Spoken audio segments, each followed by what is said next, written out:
take a look at this gorgeous, sparkling Grand Banks in the Boatyard at Whitaker's North, Fort Pierce, Florida. The hull is beautiful, clean, waxed, shiny. You can see two anchors up there on the bow pulpit. Both are plow anchors. Coming down, looking at the bottom paint, blue bottom paint, and you can see it's not brand new bottom paint. You can see where they were pressure washing the hull. Look here at the bow thruster going through the hull there. Then coming back, you've got the wooden blocks, the tripods holding the boat up. So we go back a little bit more, you can see there's a 5-blade propeller, huge 5-blade propeller. And then look at this strange thing. What is that? That is obviously your underwater exhaust for your diesel engine, so that way you don't have all the fumes at the stern of the boat. Coming back a little bit more, you can see the small size rudder. When boats go fast, you cannot have large rudders because they create more drag. So you have to have a small rudder. Look at that big 5-blade propeller, a lot of thrust with that.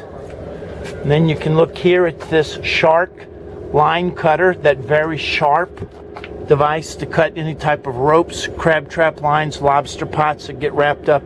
That'll cut it off nice and easy. Let me back out a little bit. You can see the integral trim tabs built into the extended hull swim platform. The zincs right here look like they need to be replaced. Then coming back and looking at the tunnel. There's a prop pocket or tunnel right here, and you can see that full keel. So if the boat should touch bottom on a sandbar, the full keel would keep it from damaging the propellers. A little bit more to the right, you can see this is a smart idea where you've got your electrical junctions on a bucket up off the floor. So in case you get a lot of rain, none of the electrical connections will get flooded and short out. The starboard propeller and rudder. Another trim tab with 2 ramrods. Underwater lights for the stern of the boat. That's probably the generator exhaust. And coming back around on the starboard side, the other engine exhaust underwater. And then that wedge right there is the depth gauge or the depth sounder for the fathometer on the GPS dashboard.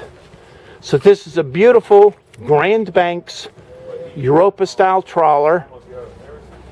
And you can see that little square right there where it says sling. That is where you put the sling to lift the boat out of the water. You can see the stain right there where the strap or the sling goes when the travel lift lifts the boat up. If you have more questions about boats, underwater equipment on the boats, hulls, propellers, rudders, or zincs, look at our videos. Ask Captain Chris.